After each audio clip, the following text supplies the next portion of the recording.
नमस्कार दोस्तों, मेरे चैनल में एक बार फिर से आप लोगों का स्वागत है। दोस्तों, मेरी जो सीरीज़ है शेरशाह सूर्य से संबंधित और इनकी क्या-क्या घटनाएं रही, किस तरीके से इन्होंने जो है हुमायूं को भारत से बाहर किया और अपनी आगे की जो इनकी जर्नी थी वो कैसे रही, उससे संबंधित मैंने आप लोगों को सारी बातें बहुत डिटेल में बताई है और आप लोगों ने काफ़ी अच्छा रिस्पॉन्स दिया है। इसके लिए मैं आप लोगों का बहुत बहुत धन्यवाद करता हूं। दोस्तों, इसी सीरीज़ को आगे बढ़ाते हुए आज मैं आपको बताऊंगा कि शेरशाह ने रायसीन पर किस तरीके से विजय हासिल की। यानी इनकी जो विजय का सिलसिला था वो आगे बढ़ता ही जा रहा था और उसी क्रम में इन्होंने रायसीन की जो विजय की वो कैसे की, उसका क्या परिणाम हुआ। तो चलिए शुरुआत करता हूँ मैं रायसीन की विजय के लिए।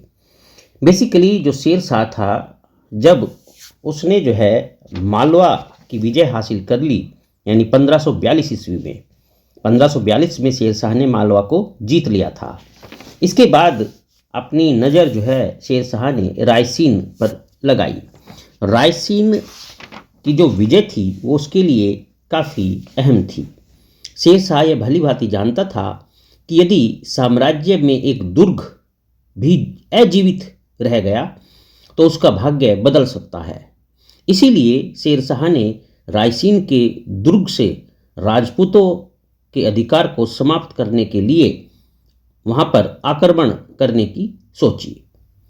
तो इस प्रकार से ये जो रायसीन का दुर्ग था, ये राजपूतों के अधिकार से उसने जो है छीनने का पूरा भरसक प्रयास किया और उसमें वो सफल भी हुआ।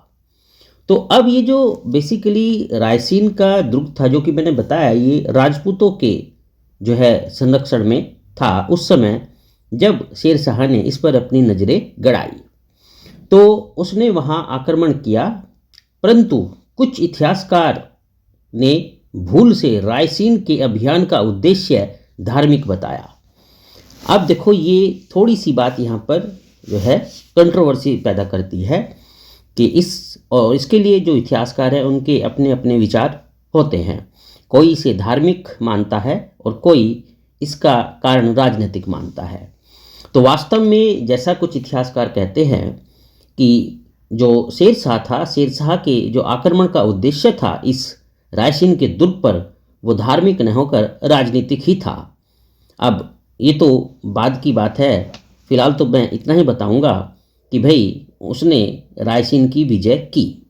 मैं इस बात पर पूरा ध्यान नहीं दूंगा कि ये धार्मिक था या कैसा था। तो रायसीन के दुर्ग का घेरा जो शेरशाह ने डाला वो लगभग 6 महीने तक चलता रहा। रायसीन में उस समय जो राजा पूर्णमल थे, तो राजा पूर्णमल ने अपने राजपूत सैनिकों के साथ पूरा वीरतापूर्वक जो है युद्ध किया, लेकिन विजय अंत में अफगानों की ही हुई। और इस संबंधित जो तारीख़ शेरशाही है, तारीख़ शेरशाही नामक पुस्तक के जो लेखक हैं अब्बास खां सरवानी, वो अपनी इस पुस्तक में लिखते हैं कि पूर्णमल ने वीरता एवं साहस में कोई कसर न उठा रखी थी। अर्थात पूर्णमल ने जितना साहस और जितनी वीरता से शेरशाह का मुकाबला किया उसमें कोई भी कमी नहीं थी, लेकिन एक क्षण में ही समस्त हिंदू मार डाले गए और उनके बाल बच्चे बंदी बना दिए गए। ये जो बातें मैंने आपको बताई, ये तारीख़ शेरशाही नामक पुस्तक में इसके लेखक अब्बास खां सरवानी ने लिखी है। तो इस प्रकार से जो है जो रायसीन का जो दुर्ग था वो शेरशाह के कब्जे में आ जाता है। रायसीन का दुर्ग शहबाज खां इज़्ज़ा खेल को सौंपकर शेरशाह पुनः आगरा की तरफ प्रस्थान कर लेता है। तो इस तरीके से ये जो रायसीन का दुर्ग था, जो कि राजपूतों के संरक्षण में था, यानी राजा पूर्णमल जो है इस पर अपना शासन करते थे, तो पूर्णमल से ये छीनकर जो है यानी हिंदुओं का वध करके ये शेरशाह इस रायसीन के दुर्ग पर अपना कब्जा कर लेता है। तो इस प्रकार से ये थी रायसीन की विजय, जो कि 1543 ईस्वी में हुई। तो दोस्तों, मैं इस कंट्रोवर्सी में नहीं पढ़ूंगा कि ये राजनीतिक था या धार्मिक था। ना ही मेरा उद्देश्य ऐसा है कि मैं कोई राजनीतिक धार्मिक किसी की भावना को ठेस पहुंचाऊं।